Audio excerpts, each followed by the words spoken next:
Hey everyone, welcome back to your weekly market outlook. This is for the 25th of March 2024. So this is definitely the final week for March 2024. So just before we begin, a few things to remember, especially if you guys are trading anything Japanese yen related.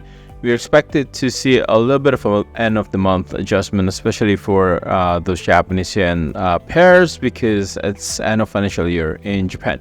All right, and not just that, obviously this is the end of the first quarter, so there will be position adjustments at this very week. So be very mindful when you are trading this week. All right, let's quickly jump in and take a look at last week's data first. So we'll start with the Chinese industrial production. This is up very high at 7%, which is pretty much a jump up from the forecast of 5.3%, and also an increase from the previous number at 6.8%. So industrial production in China seems to be looking pretty good, which is great for a lot of currencies. It kind of stabilizes the Australian dollar especially. But if we take a look at the RBA has kept rate unchanged at 4.35%. They also note that there's actually no mention of potential further hikes going forward into the future. So pretty much in line with a lot of the central banks out there, that this is pretty much at peak rate. Bank of Japan as expected, actually increased their interest rate. So they did an interest rate hike, taking them away from negative territory. There's a lot of changes as well, not just from moving away from negative interest rates. The current rate is now up to 0.1%. So it's actually 0 to 0.1% for the interest rate in Japan. They've also ended the YCC. They've also ended the rates purchases as well as ETF purchases in Japan as well. So obviously we saw a lot of movement there, but again, from what we previously mentioned last week, this is not supposed to be happening in the month of March. It's supposed to happen in April. So whatever happened here is that we do have a little bit of a backfire in terms of the confidence in the Japanese economy, and this is where we saw the Japanese yen weakened considerably last week. Okay. So other than that, we have the UK inflation number. UK inflation number was a huge surprise. It was a huge drop from 4% to 3.4%. That's a headline inflation. So obviously this is kind of a little bit of a cue into what the Bank of England thinks about the current interest rate. And then we have the interest rate coming out from the FOMC. Left rate unchanged at 5.5%. The market was expecting that drop from 3 dot plots to just 2 dot plots in terms of potential rate cuts in 2024. So again, market was expecting a little bit more of a hawkish FOMC, but the FOMC does not change their economic projections. In terms of the interest rate targets, there will still be potential for 3 rate cuts in 2024. However, the FOMC does make adjustments to the inflation number, the GDP numbers. So growth is expected to continue a little bit higher. So the forecast is now a little bit higher for GDP growth in the US. Obviously, that shows that the FOMC is very confident in terms of avoiding that soft landing happening in the US economy. For now, 3 rate cuts are still in play, and they did mention that the current rate at 5.5% is the peak rate, so no more rate hikes. Looking forward to more rate cuts to happen in 2024, so we'll see when that is actually going to happen. Again, market consensus is for the month of June for the first rate cut to happen from the US. Okay. Moving on, we have the unemployment rate coming up from Australia as well. Unemployment rate dips down from 4.1 to 3.7%. And then we have the flash manufacturing services PMI across the region there from the Eurozone, the UK, as well as the US. A little bit of a mixed number, pretty much a little bit off on the softer side coming out from the Euro side. For the UK, we do see a little bit of an increase from the manufacturing side, missing just 0.1 point to bring it to 50. And then from the US side, it's all about 50 at this point in time. Manufacturing is already at 52.5. Services is at 51.7.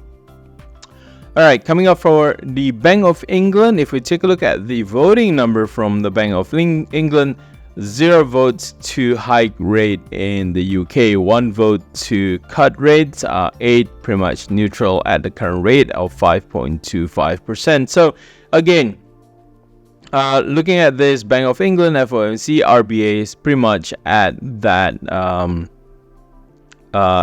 peak rate at point of looking at this.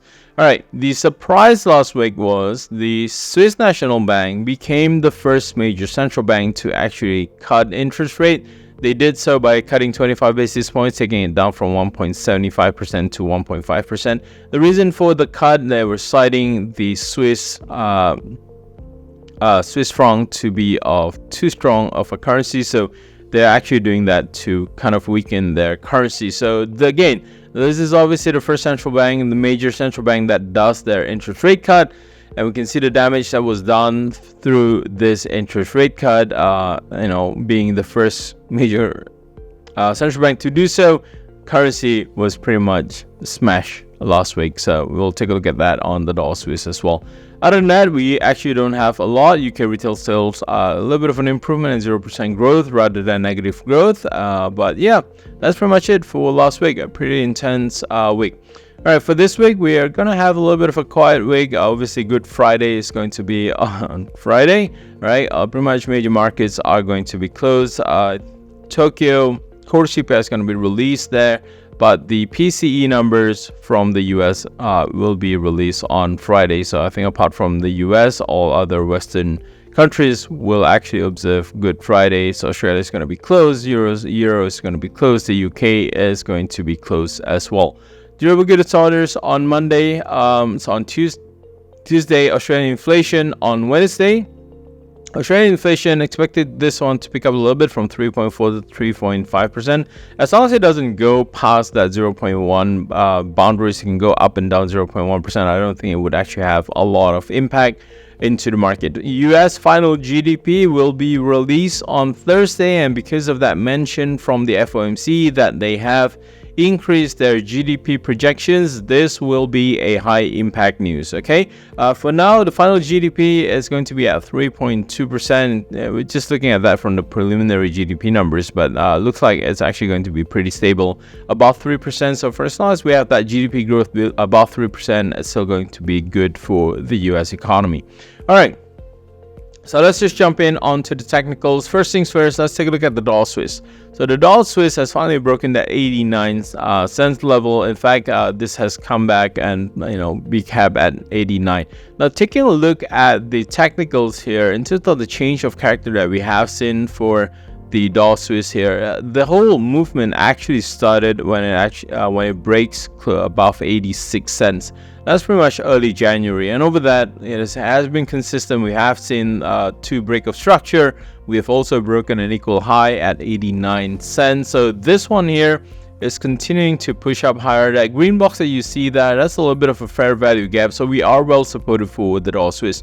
Now, considering that we still have about 3 months for the other central bank to kind of catch up with the Swiss National Bank here, there are high probability that the Swiss franc is actually going to be pressured. So we are still looking for any pullbacks towards 89, then 89 cents will actually be more of a stronger demand level for the dollar Swiss here. So dollar Swiss, we're expecting the dollar to continue to push up, and because of that break above 89 cents, the dollar has been pushed stronger. In fact, if we take a look at the dollar index was actually pushing up higher above 104.50, and that's all thanks to the Swiss franc here being so weak at this point in time. Sure, all the other currencies does catch up. The Euro Swiss is Pound Swiss, the Aussie Swiss, the Swiss yen, all gains against the Swiss franc, but the movement in the dollar Swiss, and considering the composition of the dollar index, the dollar Swiss has boosted the US dollar itself, and this is obviously attributed. It's obviously evident on all the other major currencies here. We can take a look at the movement on the Aussie USD here. Obviously, from the comments coming out from the FOMC as well, that does help, and also, with the dollar Japanese yen being weaker, it does boost the US dollar itself. So for now, if we take a look at the Aussie USD, this one here is still being capped by that fair value gap, and it still works as a resistance for the Aussie USD. Support wise, we have 65 cents, but below that we still have that swing low early March. That's about 64.75. So we're still looking at possible support for the Aussie USD. But if you take a look at it from a technical perspective, obviously this one has moved up higher, got rejected by the Ichimoku cloud. Price has now come back down a little bit further. So we're just anticipating for that break below 65. Once we break below 65, next available support level is 64.75 and then 64.50. Below 64.50, we don't have anything until about 64 cents. Now for the Euro USD, very similar situation here. Last week was basically the US dollar just bidding up all the other major currencies here. So for the Euro USD, this one has pushed back down below that critical range 1.0850, 1.09. We still have one more significant support, which is the sell side liquidity at 1.08, and the current positioning is that this is still within the Ichimoku cloud. So there are still possibilities for the Euro USD to not break that sell side liquidity. However, if it does touch that sell side liquidity and push down maybe about 20 pips lower, that could be a potential break and a potential run to the downside that would actually take this to 1.0750 to 1.07. However, if 1.08 holds, then we are expecting a little bit more of a range bound market condition this week, from 1.08 all the way up to 1.09 for the Euro USD. Now for the Pound USD, this one here has broken below the Ichimoku cloud. We have broken below 1.27, and the note from last week was that for as long as 1.27 holds, we might see a little bit of potential for a bounce, but if we lose it, we will see a very quick and sharp drop to the downside. Obviously, we saw that drop immediately all the way breaking below 1.26. Right now, market kind of gaps down a little bit. It does open below 1.26. Right now, it's kind of picking back up a little bit. Weekly pivot is located at 1.2660.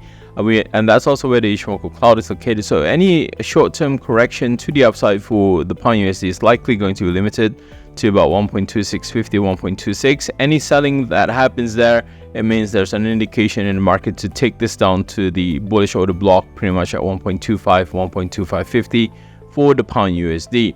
And then for the dollar Japanese yen, if we take a look at the dollar Japanese yen here, we have consistently continued to break structure, very similar to the dollar Swiss here. And again, this is on the back of what happened from the Bank of Japan announcement.